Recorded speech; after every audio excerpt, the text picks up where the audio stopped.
하나님의 영광을 위하여 산다라는 제목으로 함께 말씀 나누겠습니다.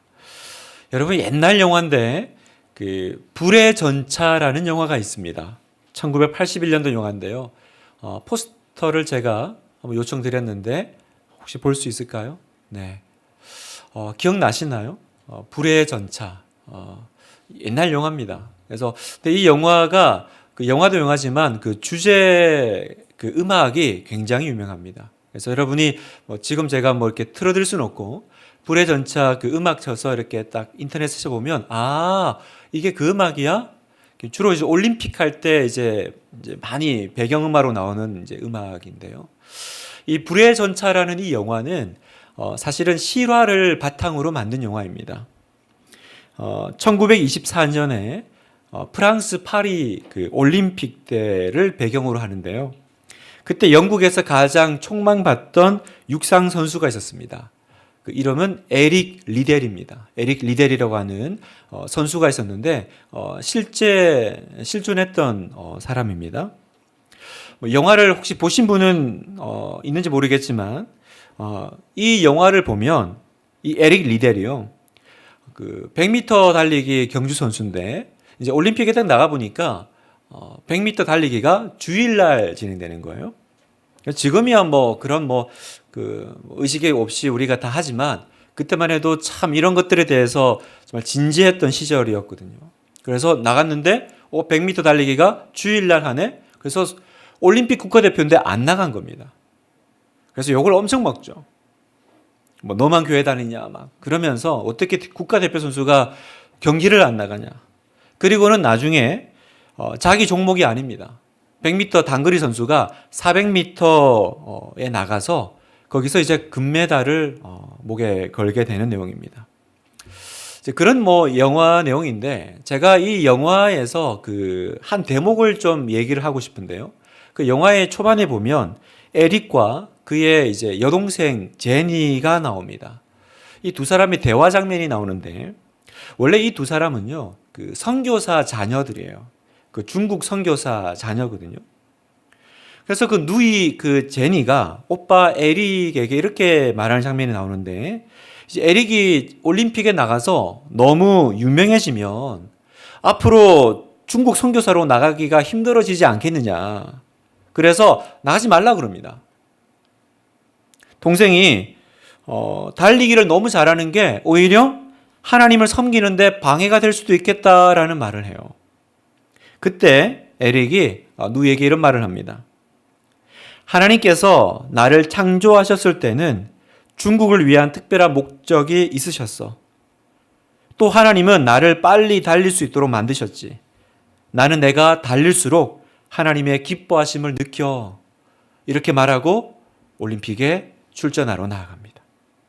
저는 이 부분이요. 내가 달릴 때 나는 하나님이 나를 기뻐하시는 것을 느껴. 여러분, 이 고백은 이 땅을 살아가는 우리 모든 신자들이 이 땅에서 어떻게 살아가야 되는지 우리의 삶의 정체성을 보여주는 신앙 고백과 같은 문장이라고 생각합니다. 에릭 리델은요. 어떻게 사는 것이 하나님께 영광을 돌리는 삶인지 알고 있었습니다. 사랑하는 성도 여러분, 여러분은 어떻게 사는 것이 하나님께 영광 돌리는 삶인지 알고 계십니까? 한 번 사는 우리의 삶이 한 번 살 때 정말 하나님 앞에서 밀도 있게 그리고 온전히 하나님을 기쁘시게 해드리는 삶으로 드려지기를 원하는데요. 그렇다면 우리가 알아야겠죠. 어떻게 살아야 될까요? 어떻게 사는 것이 하나님께 영광 돌리는 삶입니까? 오늘 밤에 우리가 오늘 이 본문 말씀을 통해서 세 가지를 한번 붙잡고 또 기도하기를 원하는데요. 첫 번째, 어떻게 사는 삶이 하나님께 영광 돌리는 삶일까? 맡겨진 일을 잘 해낼 때 하나님이 영광 받으시더라는 것입니다. 여러분, 오늘날 우리 교회 안에 있는 문제 중에 하나가 뭐냐면 거룩한 것과 속된 것을 구분짓고 나누어 생각하는 경향이 있다는 거예요. 무슨 말이냐면 이러이러한 일은 거룩한 일이고 이러한 일은 세상 일이다라고 은근히 은연중에 우리가 생각하는 부분이 있다라는 것입니다. 예를 들어서 공부하는 거, 또 직장에 출근하는 거, 여가 생활하는 거, 가정을 돌보는 것, 이런 것들은 일반적이고 세상적인 일이다 생각하고, 주일에 교회 나오는 거, 새벽기도 나와 기도하는 거, 전도주간에 전도하는 거, 이런 거는 이제 거룩하고 또 주님께 영광 돌리는 일이지라고 우리는 쉽게 또 판단하고 생각하더라는 것입니다. 그런데 오늘 우리가 읽은 성경은 우리에게 어떻게 말씀하고 있습니까? 31절을 다시 한번 같이 한 목소리 읽겠습니다. 시작. 그런즉 너희가 먹든지 마시든지 무엇을 하든지 다 하나님의 영광을 위하여 하라. 무엇을 하든지, 먹든지 마시든지, 무엇을 하든지. 여러분, 무엇을 하든지라고 했습니다. 무엇이니까 여기에 빠질 수 있는 일은 아무것도 없죠. 우리가 앞에 언급했던 것처럼 우리가 생각했던 세상 일이라고 말하는 이런 일이든 또 교회 일이라고 말하는 이런 일이든 하여튼 이 모든 것들은 다 무엇을 하든지에 다 들어가지 않아요? 근데 성경은 뭐라고 말씀하세요? 그 모든 것들을 다 하나님의 영광을 위한 도구로 사용하라. 성경은 우리에게 이렇게 말씀하신다는 거예요. 하나님은 우리의 인생의 모든 부분에서 영광 받으실 수 있고 또 받기를 원하신다라는 것이 성도의 삶에 하나님이 주시는 대원리이자 원칙이다라는 거예요. 사랑하는 성도 여러분, 신자의 삶에 성, 속의 구분은 없어요. 성, 거룩한 것과 속, 속된 것의 구분은 없다라는 말씀입니다. 우리의 삶을 이렇게 피자 조각처럼 구분지어 나눠가지고요. 이거는 하나님의 것, 그리고 이거는 우리의 것이라고 부를 것도 없다라는 거예요.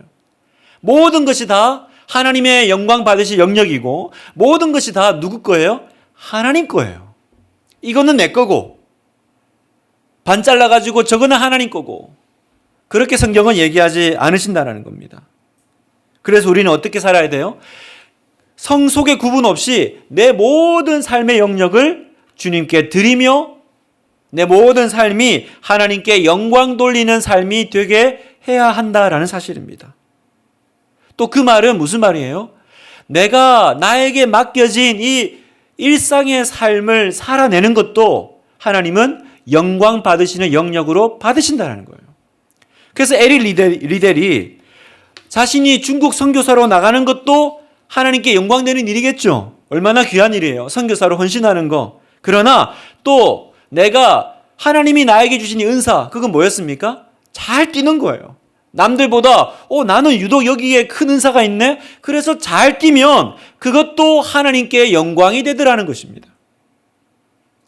왜 그렇습니까? 나에게 그 잘하는 것을 주신 분이 누구세요? 하나님이시잖아요. 그걸 주신 분 앞에 그걸 내가 잘 해내면 그 기뻐하실 분이 누구시겠어요? 하나님이시죠.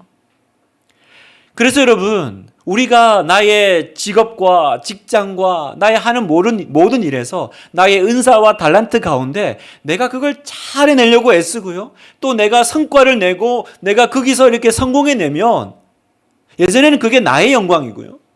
내가 잘한 거고 나의 어떤 명예를 위해서 했던 것이라면 이제 우리의 삶은 어떻게 바뀌어요? 우리 연예인들이 이렇게 상 받을 때 나오는 것처럼 이 모든 영광 하나님께 올려드립니다. 본인이 연기 잘해가 상 받는데 왜 하나님께 영광을 돌려요? 그건 그냥 이렇게 인사치레가 아닙니다. 나에게 연기할 수 있는 그 은사와 달란트를 주신 분께 올려드리는 거죠. 하나님이 영광 받으시는 겁니다. 시편 37편 23절 말씀을 같이 한번 읽을까요? 시작. 여호와께서 사람의 걸음을 정하시고 그의 길을 기뻐하시나니. 두 가지를 얘기하시죠. 우리가 어떤 삶을 살아야 되는지 하나님이 정해주셨죠. 하나님이 우리에게 삶과 은사와 달란트와 영역을 주셨습니다. 그의 걸음을 정하시고 그 다음에 뭐라고 말씀하세요? 그의 길을, 우리가 그 길을 잘 걸어갈 때 하나님이 기뻐하신대요. 내가 뛸 때 하나님의 웃음소리가 들려. 내가 잘 달릴 때 그분의 그 기뻐하시는 게 느껴져. 그 에릭 리델의 그 고백이 그 에릭 리델에게 뿐만 아니라 오늘을 살아가는 우리에게도 똑같이 적용되는 말씀이라는 거예요. 그래서 여러분, 종교개혁 당시에요, 개혁자들은요 이런 구호로 살았습니다. 우리의 직장은 하나님의 사명이다. 우리의 직장은 하나님의 사명이다. 이 구호를 외치면서 종교개혁가들은 그렇게 종교 신앙적인 부분뿐만이 아니라 그 일상의 삶 가운데서도요, 그 개혁을 이루어냈던 것입니다. 주일과 월요일을 나누지 않으리라. 주일날 교회에서 할 때는 거룩하고, 그리고 월요일이 시작되면 다시 세상에 속된 일 가운데 들어가는 것이 아니라 그 월요일부터가 하나님의 나에게 보내신 사명이다. 사랑하는 여러분, 나누지 마십시오. 주일 따로, 월요일 따로, 또 수요일 따로 나누는 것이 아닙니다. 월요일부터 직장에서 일하는 그 모든 것이 하나님의 일이요, 하나님께서 영광 받으실 영역인 줄 믿습니다. 또 그 자리에서 내가 잘 해내는 거, 지각하지 않고 출근하는 거, 맡겨진 일 성실하게 감당하는 거, 또 보고서를 잘 작성하는 거, 또 프로젝트를 성공시키는 거, 그건 나의 어떤 연명을 위한, 먹고 살기 위한 일이 아닙니다. 그 일을 주신 하나님께 영광 돌리는 일임을 여러분 기억하시기를 축복합니다. 제 아들의 그 책상 위에 보니까 그 말씀 액자가 있는데 그 문구가 항상 제 가슴에 도전이 돼요. 나는 하나님의 영광을 위해 공부한다. 나는 하나님의 영광을 위해 공부한다. 여러분, 학생들도요, 그렇게 하는 거죠. 좋은 대학 가려고 공부한다. 성공하기 위해서 공부한다. 내가 있어 보이려고 공부한다가 아니라 나는 공부도 하나님의 영광을 위해서 한다. 우리 모든 아이들의 책상 위에 다 하나씩 올려주고 싶은 말씀 액자입니다. 여러분, 오늘 여러분은 어디로 부름받으셨어요? 어떤 직장으로? 어떤 가정으로? 어떤 또 달란트로? 어떤 일로 부름받으셨습니까? 하나님께서 여러분을 그 자리로, 영광의 자리로 부르셨음을 믿으십시오. 그리고 그 자리에서 하나님의 영광을 위해 살아내시기를 축복합니다. 여러분이 그 자리에서 하나님께 잘 만들어 올려드릴 때 그 일을 주신 하나님께서 영광 받으실 줄 믿습니다. 두 번째, 기준이 선명할 때 하나님 영광 받으십니다. 어떻게 해요? 기준이 선명할 때 하나님 영광 받으십니다. 오늘 우리가 읽은 성경 본문에는 사실은 굉장히 중요한 사건 하나를 다루고 있습니다. 그 사건은 뭐냐면 우상 제사에 대한 문제입니다. 제사 드리는 부분이에요. 상황은 이렇습니다. 고린도 도시인데요. 고린도는 우상 숭배가 만연했던 도시입니다.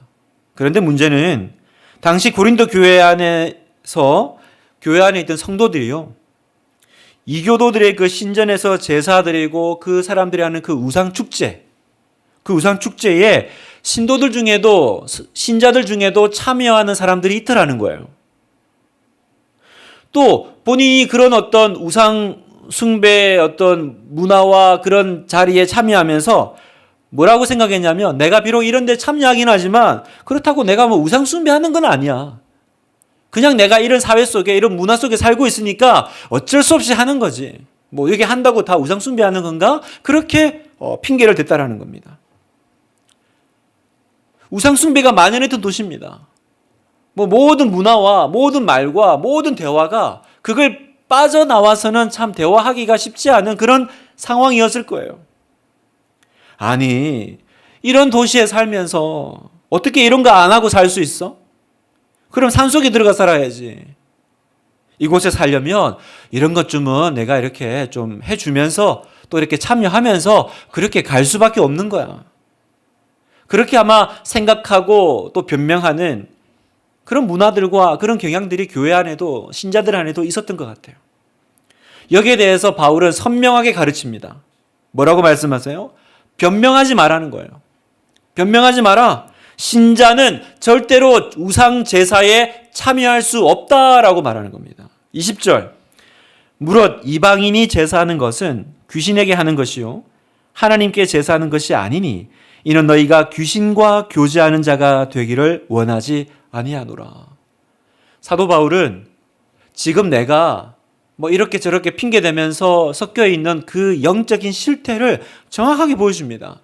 이방인에게 제사하는 거는 그냥 그 자리에 잠깐 있는 게 아니라는 거예요. 뭐 하는 거예요? 귀신과 교제하는 자리라는 겁니다.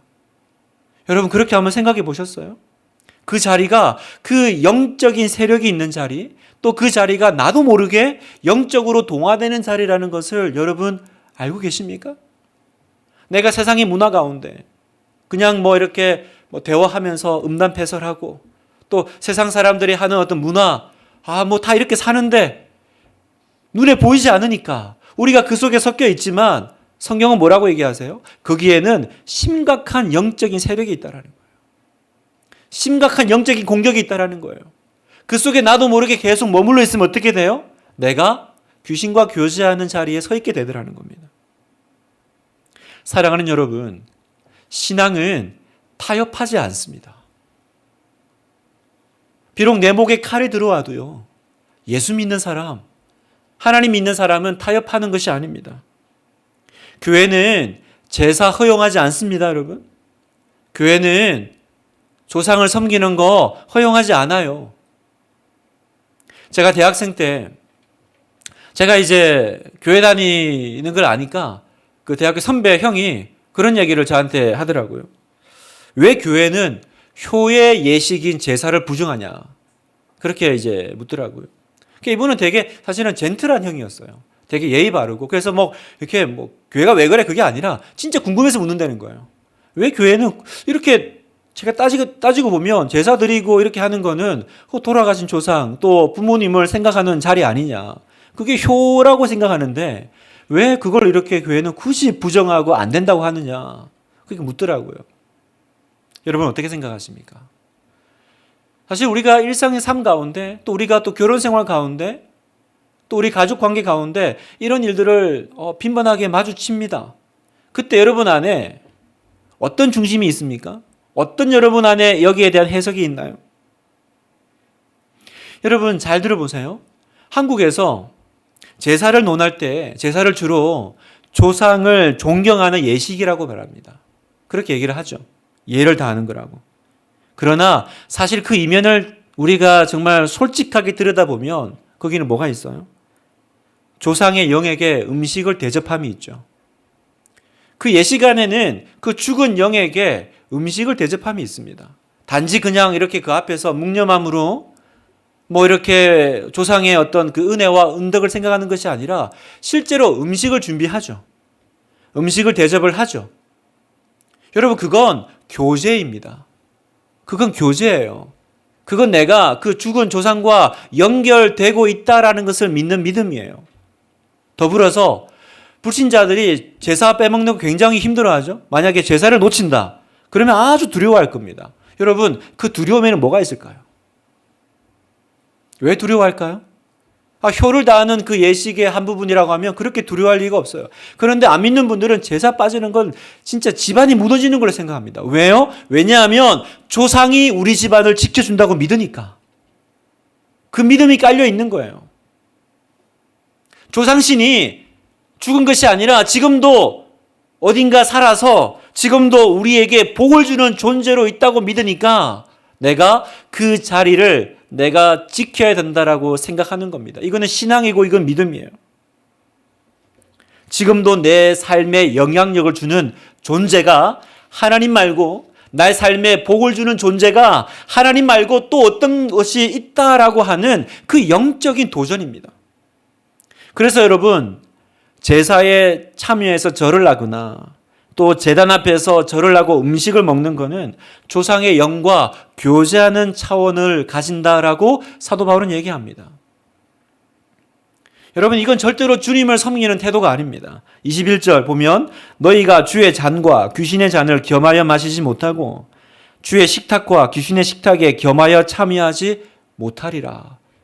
겸하여 이것도 하고 저것도 하고 이렇게 사는 것은 신자의 삶이 아니요. 더군다나 하나님께 영광 돌리는 삶이 될 수 없다라고 성경은 얘기하죠.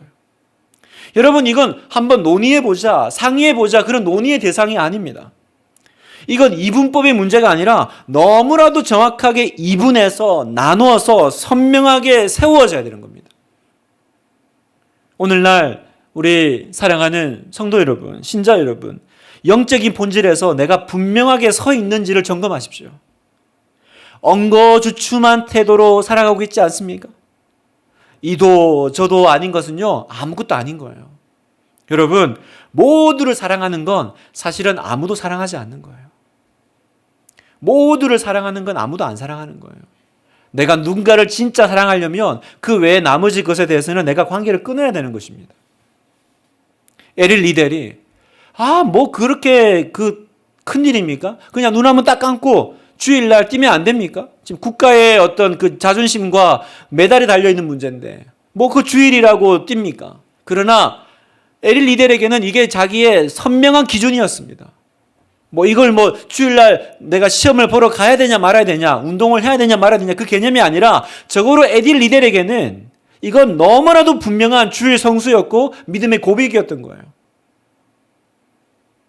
여러분에게 내 생명을 걸고 내 모든 걸 던져서 지켜낼 만한 그 신앙의 선이 있나요? 여기가 내 마지노선이야. 더 이상은 못 넘어가. 그 선이 있습니까? 아니면 저기서 누구든지 잡아 끌면 못 이긴 척 다 넘어갑니까? 철저하고 선명하게 서시기를 바라요. 다니엘 1장 8절 9절 다니엘은 뜻을 정하여 왕의 음식과 그가 마시는 포도주로 자기를 더럽히지 아니하리라고 자기를 더럽히지 아니하도록 환관장에게 구하니 하나님이 다니엘로 하여금 환관장에게 은혜와 긍휼을 얻게 하신지라. 자기를 더럽히지 아니하리라 뜻을 정하는 다니엘. 뜻을 정하니까 오히려 내가 누구인지 세상 가운데 너무 선명하게 딱 드러나니까 어떻게 돼요? 환관장에게 은혜와 긍휼을 얻게 하시니라. 그때 진짜 드러나니까 세상이 오히려 도와주죠. 여러분, 우리가 오히려 선명하게 설 때 세상은 그 속에서 뭔가 표현을 하자면 멋있음을 발견하는 것 같아요. 여러분, 우리가 세상에 살 때도요, 뭐 신앙을 떠나서 뭔가 자기의 그 신념과 그 기조에 딱 서서 흔들리지 않는 사람 되게 멋있지 않아요? 뭐 그게 뭐 어떤 뭐 곤조고 뭐 어떤 신념인지 모르겠지만 하여튼 그 자기가 붙잡고 있는 무엇이 있는데 그게 흔들리지 않고 뚫고 나가는 사람은 멋있죠. 신앙도 그래요, 여러분. 신앙도 그래요. 우리가 이렇게 엉거주춤하고 우리가 막 이도 저도 아닌 것처럼 항상 태도가 불분명하니까 오히려 놀림을 당하는 거지. 이건 아니야. 이건 맞아. 라고 섰을 때 오히려 세상이 거기에 대해서 놀랍니다. 거기에 대해서 오히려 멋있게 봅니다. 제가 아는 어떤 형 중에 오늘 형 얘기 많이 나오는데 그분 동생이 이제 서울대 성악과에 들어갔어요. 그분 말로는 원래 이제 음악을 하는 분이 아니었는데 목욕탕에서 샤워하면서 노래 부르다가 갑자기 득음을 했다고 그러더라고요. 여러분 목욕탕에서 샤워하실 때 찬양 부르시기를 바라요. 혹시 알아요? 여러분도 득음을 하실지. 하여튼 이렇게 목욕탕에서 노래하다가 갑자기 그 득음을 했대요. 그래가지고 뒤늦게 이제 성악 공부를 했는데 서울대 음대 들어간 거예요. 근데 이제 그 형의 이제 간증입니다. 이제 그 동생 이야기인데 나중에 그 동생도 만났어요. 아주 신앙 좋은 진짜 그 멋진 음악 하시는 분이더라고요. 근데 이제 무슨 얘기를 하려고 하냐면 그 음악대학을 딱 갔는데 그 교수님하고 술자리가 딱 만들어졌대요. 그래서 거기는 이제 전통이 뭐냐면 교수님이 이렇게 딱 술잔을 부어가 주시면 그걸 이제 받아 마심으로 사제지간에 뭔가 이렇게 그게 뭐 형성이 되나 봐요. 그래서 한 잔 딱 주면 이제 그걸 이렇게 딱 마시고 뭐 교수님 감사합니다 뭐 이렇게 하는 거예요. 근데 이분은 이제 교회를 다니니까 나는 이제 술을 못 한다라고 하는 그 신념 가운데 있는데 이거를 이제 거절하기가 이제 순서가 오는데 너무너무 어려운 거예요.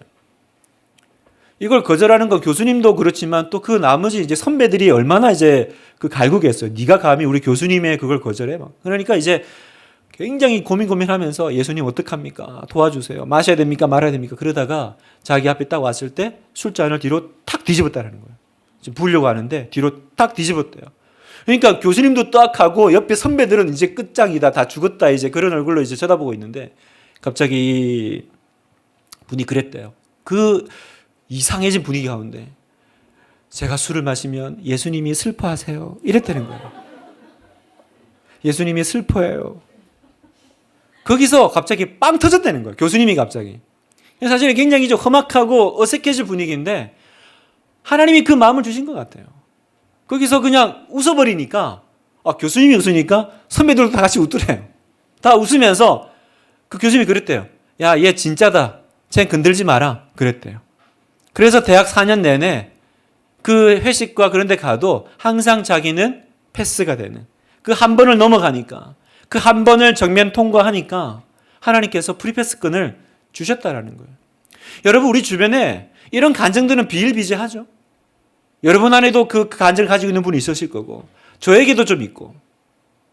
여러분, 기준이 선명한 사람은 하나님이 도우십니다. 여러분, 선명하면 호의와 동정을 얻게 하십니다. 여러분, 선명한 기준으로 하나님께 영광 돌리는 삶 되시기를 축복합니다. 마지막 세 번째, 영혼을 구원하는 삶을 살 때 하나님 영광 받으십니다. 영혼을 구원하는 삶. 우상의 제사를 얘기하면서 바울은 한 가지 문제를 더 거론하는데요. 무슨 문제냐면 그 우상 제물에 대한 얘기를 합니다. 그 당시는 이렇게 이교도에 이제 제사를 드리고 난 뒤에 이제 제사 드릴 때 그 고기를 드렸을 거 아니에요? 그 고기를 드리고 난 다음에 그 제사에 드렸던 고기들이 시장으로 나왔대요. 그 요즘 같이 뭐 정육이나 뭐 그런 뭡니까? 그런 시설이 잘 될 때가 아니니까 그런 고기나 그런 건 뭐 제사 드렸다고 이렇게 사라지는 게 아니니까 그 많은 수많은 재물들이 어디로 가겠어요? 결국은 싼 값에 이제 시장으로 나오는 거죠. 그런데 사 먹는 사람 입장에서는 이 고기의 출처를 정확히 알 수가 없는 거예요. 거짓말하면 그만이니까. 말을 안 하면 그만이니까. 그 이제 문제가 생겼습니다. 교회 다니는 초대 교인들 사이에 이 시장에서 파는 고기를 사 먹어야 될지 말아야 될지 확신이 없는 거예요. 어떤 사람은 그건 먹고 마시는 일이니까 하나님하고 상관이 없어. 먹어도 돼. 이렇게 말하는 사람도 있었다고 하고, 어떤 사람은 이건 분명히 누가 봐도 제사에 사용했던 고기인데 그걸 먹으면 나도 모르게 우상 숭배에 참여하는 사람이 되는 거 아니야. 먹으면 안 돼. 이제 이 논란이 일어난 겁니다. 자, 여러분이 한번 생각해 보십시오. 이 시장에 나와 있는 이 우상 제물에 사용했던 이 고기를 먹어도 될까요? 안 될까요? 될까요? 안 될까요? 어렵죠? 그래서 교회 안에서 이제 막 시끌시끌해진 것 같아요. 그때 사도 바울이 답을 줍니다. 어떻게 주냐? 24절 25절에 누구든지 자기의 유익을 구하지 말고 남의 유익을 구하라. 무릇 시장에서 파는 것은 양심을 위하여 묻지 말고 뭐 하라고요? 먹으래요. 정리를 깔끔하게 해줍니다. 먹어도 된다라는 거예요. 왜 먹어도 되냐? 결국 이 땅의 모든 것은 아까도 얘기했듯이 하나님 거죠. 우상에게 드렸다고 그게 우상 게 아니라 결국 이 모든 것의 출처는 하나님께로 나왔고 하나님이 주신 거니까 하나님 거니 우리는 하나님 믿는 사람이지 그 신을 믿는 사람 아니니까 그거 상관없이 담대하게 자유해서 먹으라는 거예요. 26절 이는 땅과 거기 충만한 것이 주의 것임이라. 그 고기도 하나님 주신 거다. 하나님 거다. 먹어도 된다. 그런데 조건이 있어요. 먹어도 되는데 언제 먹을 수 있냐면 남의 유익을 위해서 먹으라라고 조건을 달았습니다. 남의 유익을 위해서 먹으라. 지금 사도 바울이 이야기하고 싶은 내용이 뭐냐면 지금 우리의 삶 가운데 이런 우상의 제물로 난 고기를 먹느냐 아느냐 그 문제를 떠나서 이런 거죠.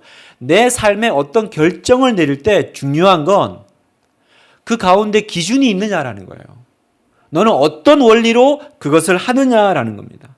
지금 이 고기를 먹는 건 먹고 안 먹고의 문제가 아니라 사도 바울은 이렇게 묻는 거예요. 너는 그걸 왜 하고 싶은데? 라고 묻는 거예요. 너는 그걸 왜 하고 싶니? 너는 그걸 너 자신을 위해서 하니? 아니면 다른 사람을 위해서 하느냐라고 지금 사도 바울은 묻는 것입니다. 그러면서 남을 위해서 먹으래요. 남의 유익을 위해서 그거 먹어도 돼. 여러분 생각해 보세요. 왜 남의 유익을 위해서 먹으라고 했을까요? 여기는 분명한 이유가 있습니다. 그게 바로 33절에 나오는데 나와 같이 모든 일에 모든 사람을 기쁘게 하여 자기의 유익을 구하지 아니하고 많은 사람의 유익을 구하여 그들로 구원을 받게 하라. 남의 유익을 위해서 하라 그랬는데 그 남의 유익이 뭡니까? 그 사람들의 구원이라는 거예요. 정리하면 우리가 하고 있는 이 모든 삶의 그 결정의 기준이 뭐냐? 영혼 구원을 위해서 필요한 일인가라는 거예요. 그 고기를 먹느냐 안 먹느냐 그 문제가 아니라 그게 정말 그 사람의 영혼을 구원하는데 하나님 나라를 위해서 그래서 필요해서 하는 거냐 아니면 오로지 너 자신을 위해서 지금 하는 거냐 그 기준만 선명하다면 너는 자유해도 된다라는 거예요. 그래서 또 어떤 때는 먹지 말래요. 왜 먹지 말라 그래요? 그걸 보고 누가 실족하면 안 되니까. 누가 만약에 실족한다 그러면 너는 믿음이 있어서 먹지만 그 사람을 위해서 먹지 말라라는 거예요. 여러분 이해되시죠? 그러니까 무슨 말이냐면 내 삶의 목적성입니다. 목적성. 이제 여러분의 삶은 다른 사람들을 구원하기 위해서 살아가는 삶의 목적을 지니고 살아가라라는 겁니다. 그때 하나님은 우리의 삶을 통해서 영광 받으십니다. 그럼 반대로 하나님이 주신 나의 어떤 은사와 또 재정과 시간과 모든 것을요, 하나님과 관계없는 일에 사용할 때 그건 문제가 됩니다. 다른 사람을 섬기는 데 사용하지 않고 자기의 유익과 만족을 위해서 사용하는 것을 뭐라고 불러요? 죄라고 합니다. 죄. 그래서 여러분 우리가 그 구약의 바벨탑 사건, 여러분 그 성사 올리는 게 그건 뭐 그렇게 큰 죄입니까? 근데 왜 하나님은 그걸 진노하시고 흩어버리십니까? 왜냐하면 그 바벨탑을 쌓는 사람들의 목적과 방향성 때문에 그래요. 왜 했냐? 자신에게 주신 시간과 재물과 재능과 은사를 하나님의 영광과 하나님 나라와 그 역사를 위해서 그 영혼 구원을 위해서 사용하지 않은 것은 결국은 내 인생의 바벨탑 쌓는 일밖에 안 되더라는 거예요.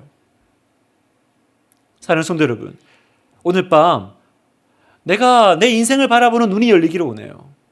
여러분 정말 내 삶이 하나님의 영광을 하나님께 영광 돌리는 삶이 되기를 원하십니까? 그러면 이제 내 삶이 뭘 위한 삶인지를 정의 내리고 그 목적을 위해서 쓰임받고 사용하는 삶이 되기를 주님의 이름으로 축복합니다. 요즘 아이들의 원하는 그 직업군 중에 하나가 유튜버더라고요. 유튜버. 그게 그렇게 무슨 버튼을 받으면 돈도 많이 벌고 하니까 유튜버가 되고 싶대요. 여러분, 그리스도인들은 유튜버 돼야 됩니까? 안 돼야 됩니까? 유튜버 해도 됩니까? 안 해도 됩니까? 안 해야 됩니까? 만약에 여러분의 자녀가 갑자기 엄마, 내일부터 나 이제 유튜버 할 거야. 내 직업은 유튜버야. 그러면 하라고 하실 거예요? 말리실 거예요? 유튜브인데 뭐 하려고? 나 먹방 하려고. 먹방이 뭔데? 여러분 먹방 아세요? 먹는 방송이죠. 한 10인분 갖다 놓고 그 카메라 앞에서 막 먹어요. 한 10인분을. 막 고기를 막 몇 근씩 사놓고 먹고요. 막 치킨을 이렇게 사놓고 먹고. 요즘은 그 먹는 거 보는 게 그렇게 유행인가 봐요. 먹방. 여러분, 그리스도인들은 먹방 해야 됩니까? 안 해야 됩니까? 해야 됩니까? 안 해야 됩니까? 왜 말이 없어요, 오늘 밤? 어렵죠. 꼭 제사 음식 먹는 것처럼 헷갈려요. 이걸 하라고 해야 될지, 말하라고 해야 될지. 근데 여러분, 이 세 번째 원리의 기준에 서면 분명해집니다. 물으면 돼요. 이 일이 하나님께 영광이 되냐라고 물으면 돼요. 이 일이 다른 사람을 구원하기 위해서 필요한 일이었나라고 물으면 됩니다. 아니면 오로지 내가 유명해지고 내가 돈 벌기 위해서 이걸 하느냐. 그 기준이 선명하고 내가 하나님 앞에 떳떳하다면 그럼 하면 되죠. 주의 영광을 위해서 내가 다른 사람의 영혼을 구원하기 위해서 그 일을 하겠다고 하면 그러면 그 기준 앞에서 내가 떳떳하다면 가면 되는 거죠. 오늘 말씀을 마무리하면서 사랑하는 여러분, 그 불의 전차라는 영화에서요, 에릴 리델이 이제 주일날 100m 달리기를 포기하고 이제 400m 경주에 나갑니다. 많은 관중들이 야유와 비난을 비아냥을 보냈습니다. 에릴 리델이 나왔을 때, 야, 네가 그 유명한 예수쟁이구나, 그렇게 비난했습니다. 그런데 출발 준비를 하고 있는데 그 뛰러 나온 선수 중에 한 선수가 에릴에게 작은 쪽지 하나를 이렇게 건네줍니다. 그걸 펼쳐봤더니 거기에는 하나님의 말씀이 적혀 있었어요. 그 말씀은 이거였습니다. 나를 존중히 여기는 자를 내가 존중히 여기고 나를 멸시하는 자를 내가 경멸히 여기리라. 사무엘상 2장 30절 말씀이었습니다. 그리고 출발 총성이 울리자마자 에릭은 달리기를 시작했고 첫 번째 트랙에서 1등으로 들어와서 금메달을 땁니다. 그 에릭 리데를 인터뷰할 때 그렇게 얘기했습니다. 처음에 200m는 내가 달렸고 나머지 200m는 하나님이 뛰셨습니다. 그렇게 고백을 하였다고 합니다. 사랑하는 우리 성도 여러분, 오늘 밤 주님이 여러분에게 물으십니다. 너는 먹든지 마시든지 무엇을 하든지 다 나의 영광을 위하여 하느냐라고 물으세요. 너의 삶의 모든 영역에 내가 있느냐라고 물으십니다. 너의 자리에서 너는 나를 존중히 여기느냐라고 물으십니다. 오늘 밤 우리 고백하기로 원합니다. 이제 나는 하나님의 영광을 위하여 살기로 결단합니다. 여러분이 어느 자리에 있든지 무엇을 하든지 그 에릭 리델의 고백처럼 나는 달릴 때 하나님의 기뻐하심을 느껴 주일뿐만 아니라 나의 일주일의 그 삶 가운데 내가 어디로 부름을 받았든지 주일날 어떤 봉사든 또 내가 삶의 어떤 영역에 부름 받았든지 여러분 그 삶 가운데 선명한 기준을 가지고 하나님께 영광 돌려나가시는 그리고 그 여러분 뒤에서 여러분을 너무 기쁘게 바라보시며 영광 받으시는 주님을 느끼시는 그런 우리 하나교회 성도 되시기를 주님의 이름으로 축복합니다.